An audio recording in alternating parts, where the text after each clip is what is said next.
नमस्कार, welcome to career 247। मैं हूं प्रशांत धवन। नाउ दुनिया भर में आज के समय आपको ये हेडलाइन मिलेगी कि यूएस ओन्ड ऑयल टैंकर जिसका नाम है सी से विष्णु। जी हां, एक US owned oil tanker, American oil tanker है, नाम है इसका सी से विष्णु। इसे एक ईरानियन अटैक ने हिट किया है। एक भारतीय नेशनल की यहां पर मौत हुई है और इसको बताया जा रहा है एक सुसाइड बोट अटैक। जी हां, एक आत्मघाती बोट अटैक। ईरान अब देखिए ना सिर्फ ड्रोन्स का यूज कर रहा है, इन लोगों के पास ऐसी बोट्स भी है जहां पे बहुत सारे एक्सप्लोसिव्स हैं और ये बोट सीधा अपनी जो दुश्मन जो शिप्स है, जो टारगेट्स हैं, सीधा उनको हिट करके उनको डुबा देती है। जो रिसेंट अटैक हुआ है यूएस ओन्ड ऑयल टैंकर सी से विष्णु पर, इसकी वीडियो दुनिया भर में वायरल हुई है and it is absolutely shocking. और इससे आपको मैग्नीट्यूड पता लगेगा कि आज के समय समुद्र में भी किस तरीके से यूएस ईरान की वॉर तबाही मचा रही है। नाउ यहाँ पे आप देख पाओगे ये जो फुटेज है ये ली गई है एक और ऑयल कार्गो शिप द्वारा। सामने जो ये शिप है यूएसए की, इस पर अभी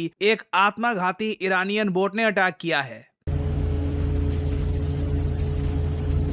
आप सोच कर देखिए, इस शिप पर ह्यूमन बीइंग्स हैं जिनका कोई रिलेशन नहीं है इस वॉर से, और एक इंडियन नेशनल भी यहां पर मारा गया है।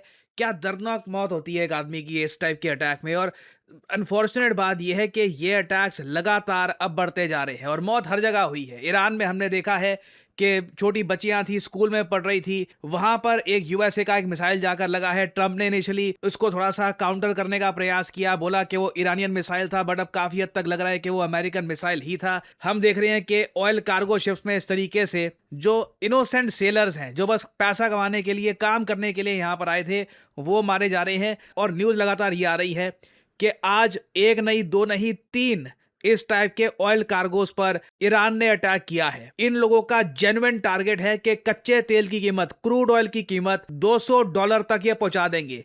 इतना ज्यादा ये लोग एक डर का माहौल बना देंगे कि लिटरली ये कुवैत, सऊदी अरेबिया, ये अपनी ऑयल प्रोडक्शन कम कर देंगे।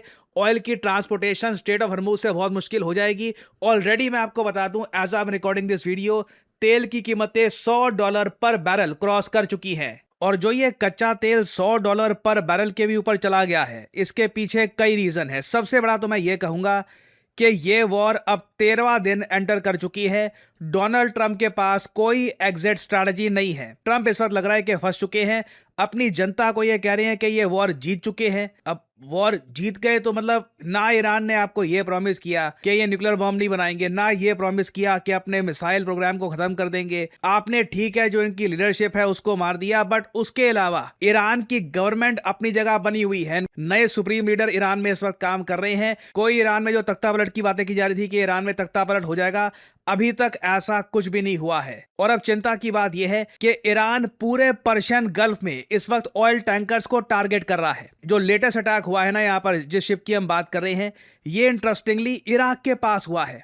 इराक के पास ये कार्गो शिप थी। इससे पहले हमने देखा था कि स्ट्रेट ऑफ हॉर्मुज जो ये इलाका है, प्राइमरली यहीं पर ईरान अटैक कर रहा था ऑयल कार्गोस पर अब हम देख रहे हैं कि पूरा पर्शियन गल्फ इस वक्त अनसेफ हो चुका है। भारत के पर्सपेक्टिव से अगर हम बात करें तो भारत ने बिल्कुल ईरान से बात करी थी और ईरान के विदेश मंत्री ने भारत के विदेश मंत्री को यह कहा था कि स्ट्रेट ऑफ हॉर्मुज से हम जो भारतीय शिप्स हैं इनकी एंट्री अलाउ करेंगे, बट यूएस, यूरोप और इजराइल, इन कंट्रीज को जहां से भी फायदा पहुंच रहा है, कोई भी शिप हो जो इन कंट्रीज को फायदा पहुंचा रही है, उसको बिल्कुल हम अटैक करेंगे। और यहां पे आप लोग देख पाएंगे article, external affairs minister doctor S Jaishankar speaks with Iran foreign minister Araghchi. ना ये जो विदेश मंत्री हैं इनके, ये वही हैं जिन्होंने यूएसए को धमकी दी थी कि अच्छा अगर अपने सोल्जर्स उतारने हैं ईरान में, आ जाओ, we are waiting for you. इन्होंने भारत के विदेश मंत्री को यह भी कहा कि सभी सरकारों को यूएस और इजराइल के अग्रेशन की निंदा करनी होगी। यहां पे आप देख पाओगे ये ईरान के विदेश मंत्री का डायरेक्ट मैसेज था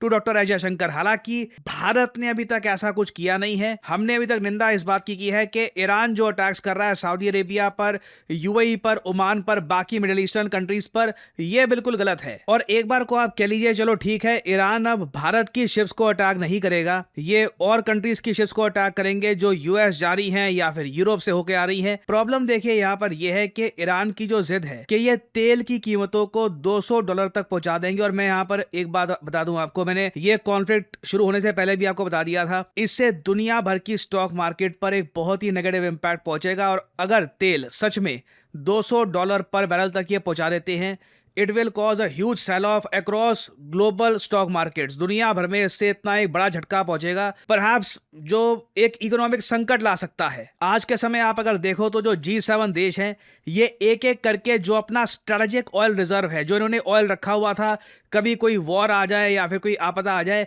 तब रिलीज करेंगे, वो रिलीज कर रहे हैं और भी प्रयास किए जा रहे हैं। मगर ईरान के जो रेवोल्यूशनरी गार्ड के लोग हैं वो ये कह रहे हैं कि आर्टिफिशियल तरीके से तुम तेल की कीमतें कम नहीं कर पाओगे। अभी तेल पहुंचा है $100 पर बैरल, अभी इसको ये $200 पर बैरल तक पहुंचा कर मानेंगे।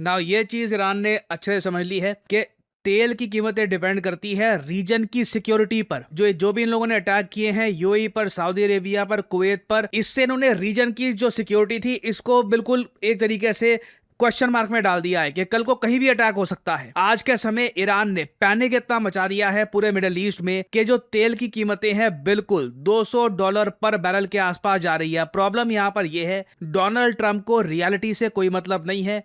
ट्रंप के लिए सबसे इंपॉर्टेंट यह है कि मेरे अमेरिकन वोटर क्या सोच रहे हैं, और अमेरिकन वोटर्स को यह चुरन ये बेच रहे हैं कि यूएस ईरान के अगेंस्ट वॉर जीत चुका है। यहाँ पे आप लोग देख पाओगे डोनाल्ड ट्रंप की statement. Is that a great name? Well, it's only good if you win. You know, you can only do. And we've won. Let me tell you, we've won. You know, you never like to say too early you won. We won. We won the bet. In the first hour, it was over. But we won. But they gave me a list of names that general. Sir, you can pick the name you'd like, sir. I said, the name of what? The name of the attack on Iran, sir. And they gave me like 20 names. And I'm like falling asleep. I didn't like any of them. Then I see Epic Fury. I said, I like that name. I like that name. ये जी अपनी जनता को बता रहे हैं कि जो operation epic fury इन्होंने launch किया है, जिसके अंडर यूएस ने इनिशियल अटैक लॉन्च किया था ईरान पर, ये नेम मैंने चूज़ किया। मुझको ये नाम बड़ा अच्छा लगा, एपिक फ्यूरी। देखिए सुनने में अच्छा लगता है, आई मीन मीम्स के लिए अच्छा है, कूल लगता है, but when we talk about geopolitics, जब हम बात करते हैं इसके इम्पैक्ट की कि अब यूएस किस बहुत बड़ी प्रॉब्लम में फंस चुका है, जिससे निकलने के लिए या तो इनको अपने सोल्जर्स ग्राउंड पे उतारने होंगे, बिलियंस ऑफ डॉलर्स और खर्चने होंगे। ईरान की जो शर्तें हैं वो भी क्या पता माननी पड़ेगी, क्योंकि ईरान ने भी अपनी तरफ से अब 3 शर्तें रख दी हैं यूएसए के सामने। यहाँ पे आप लोग देख पाएंगे ये ट्वीट है ईरान के प्रेसिडेंट द्वारा। रिसेंटली इनकी बातचीत हुई थी रशिया और पाकिस्तान की लीडरशिप से। पाकिस्तान यहाँ पे इन्वॉल्व इसलिए है क्योंकि इनका एक सिक्योरिटी पैक्ट है सऊदी अरेबिया के साथ। पाकिस्तान की मिलिट्री ने वार्न भी किया है कि ये ईरान के अगेंस्ट एक्शन ले सकते हैं अगर सऊदी अरेबिया की सिक्योरिटी की बात आती है। और Russia obviously military aid provide कर रहा है ईरान को। ईरान ने भी मिलिट्री एड प्रोवाइड करी है रशिया को इन द यूक्रेन वॉर। तो ये यहाँ पर कह रही है कि talking to the leaders of Russia and Pakistan, I reaffirmed Iran's commitment to peace in the region. The only way to end this war, इस वॉर को खत्म करने का एक ही तरीका है, is recognizing Iran's legitimate rights, payment of reparations. अब ये कह रहे हैं कि ये इनको पेमेंट चाहिए रेपरेशंस के नाम पर, कि जितना नुकसान हुआ है यहाँ पे इस वॉर में, तो ये यूएस और इजराइल को कहेंगे कि हमको बिलियंस ऑफ डॉलर्स की पेमेंट करो। फिर ये कहते हैं कि जी इंटरनेशनल गारंटी चाहिए अगेंस्ट फ्यूचर वॉर्स, ईरान के राइट्स को आप रिकॉग्नाइज करो। तो मतलब लिखित रूप में चाहते हैं कि यूएसए अब लिखकर इनको दे कि आगे से अटैक नहीं करेंगे। इजराइल भी लिखकर देगा कि ईरान को ये फिर से अटैक नहीं करेंगे, साथ में ये लोग पैसा और दे।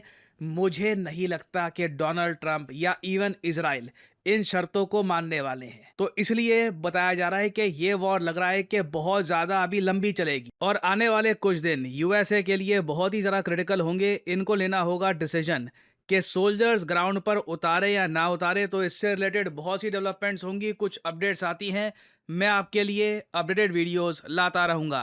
करियर 247 का डेटा एनालिटिक्स कोर्स आज के समय पूरे भारत में हज़ारों बच्चों का फ्यूचर एनरिच कर रहा है। बट फिर भी बहुत से एस्पिरेंट्स हमसे ये सवाल पूछते थे कि जो बिजनेस साइड के स्टूडेंट्स हैं उनका क्या, जो लोग कोडिंग पाइथन नहीं सीखना चाहते उनका क्या, जो लोग प्रोजेक्ट मैनेजर बनना चाहते हैं उनके लिए क्या कोर्स अवेलेबल नहीं है।